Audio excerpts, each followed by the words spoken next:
المنتخب المغربي، المنتخب اللي مروا منه العديد من الاساطير في تاريخ المستديره، واللي فيهم قدر يخلي البصمه ديالو باداء خيالي او بهدف اسطوري خلدو التاريخ. في هذا الفيديو خوتي غتشوفوا اجمل 5 اهداف في تاريخ المنتخب الوطني المغربي على بركه الله. في المرتبه الخامسه عندنا هدف رشيد العليوي في دور مجموعات في كاس افريقيا سنه 2017، بالضبط في مباراه اللي جمعت بين المغرب وكوديفوار، في المباراه اللي ما كانتش سهله بتاتا، بحيث ان المغرب في هذه المباراه كان المغرب خاصو ضروري يفوز باش يضمن المرور الادوار المتقدمه. في الدقيقه 65 رشيد العليوي اللي كيسجل هذا الهدف. يلا يا رشيد، يلا يا رشيد، يلا رشيد، جول!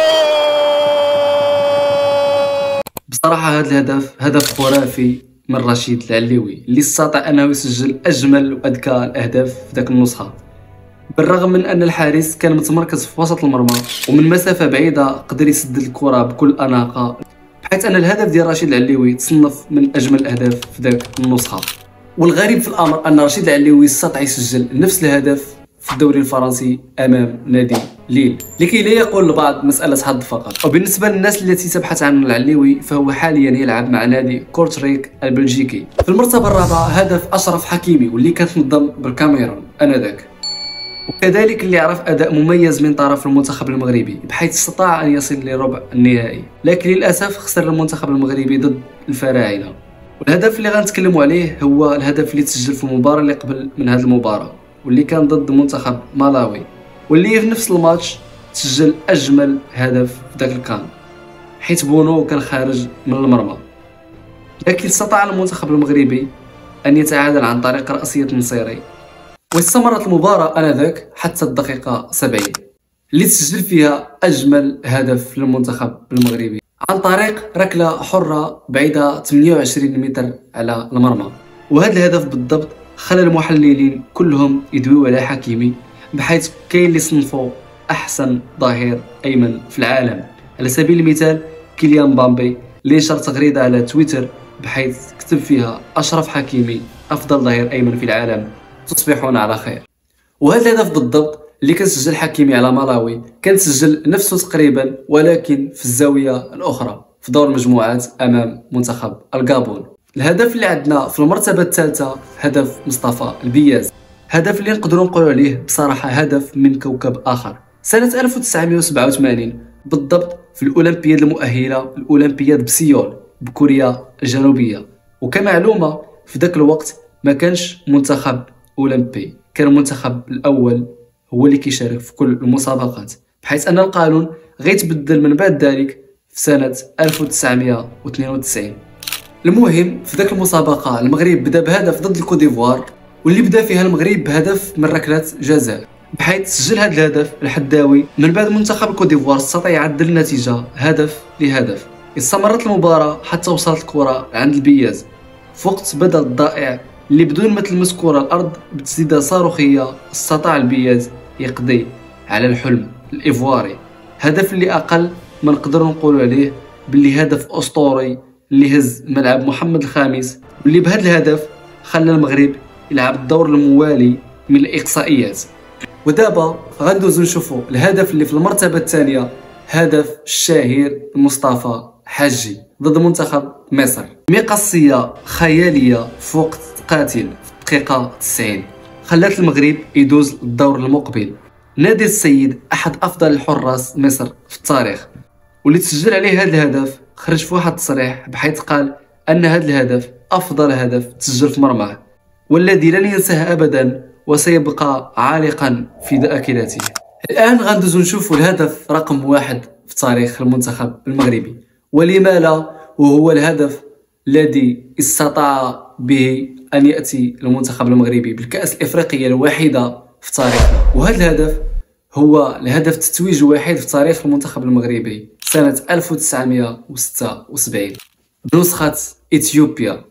إذن إخواني الكرام، شنو القصة ديال هذا الهدف وكيفاش تماركا وشكون اللي سجل هذا الهدف التاريخي اللي بسببه المغرب حصل على الكأس الإفريقية الوحيدة في تاريخنا، وكيفاش استطعنا نربحوا هذا اللقب. البطولة في ذاك الوقت كانت كتنظم ب8 ديال المنتخبات. الدور الأول كيتكون من مجموعتين، كل 4 منتخبات في مجموعة، وكل فائز في مباراة يحصل على نقطتين عوض 3 النقاط اللي كاينه حاليا.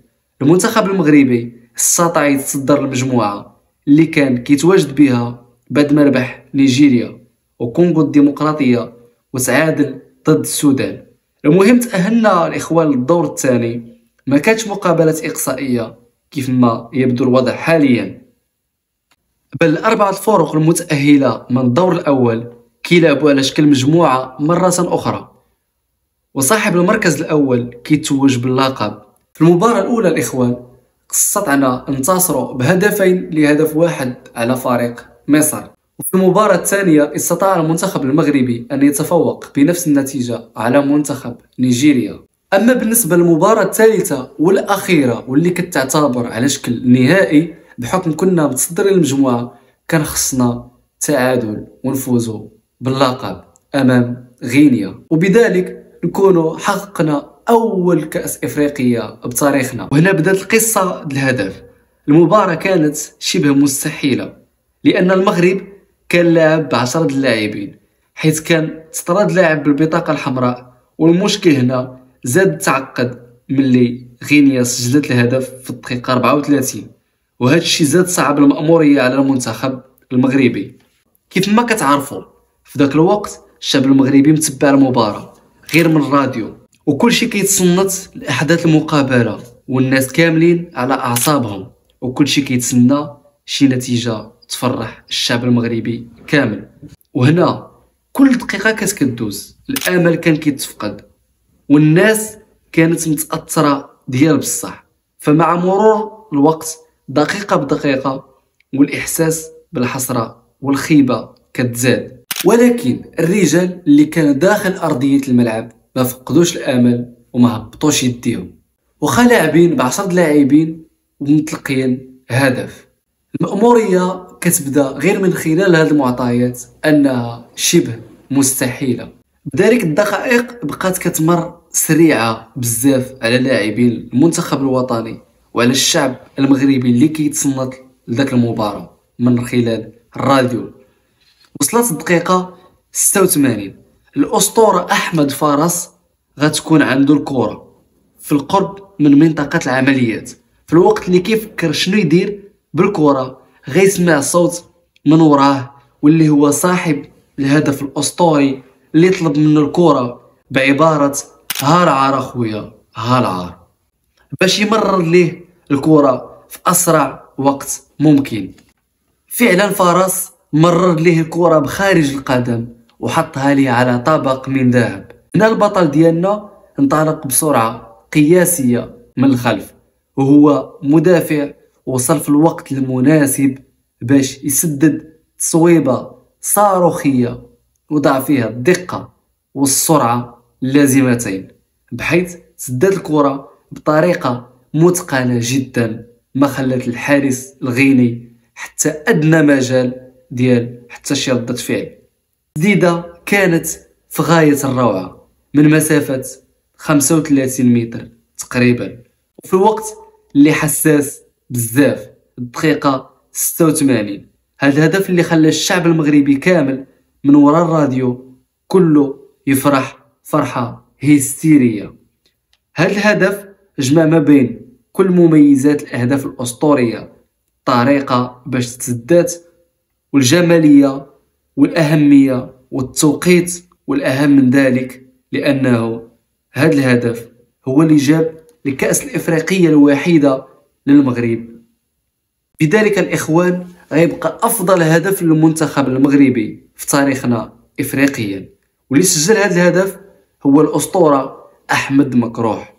بهذا الإخوان غنكون عطيت 5 الأهداف اللي حسب رأيي المتواضع كنشوفهم الأفضل في تاريخنا في إفريقيا. وإذا كانوا شي أهداف أسطورية آخرين نسيت ما قلتهمش خليهم لينا في التعاليق نحطهم في حلقة مقبلة إن شاء الله. وإذا كنت وصلت هذه اللحظة لا تنسى الصلاة على النبي والاشتراك في القناة. هذا أبسط أنواع الدعم اللي تقدر تعاونني به أخي الكريم. شوف الفيديو المقبل إن شاء الله. السلام عليكم ورحمة الله.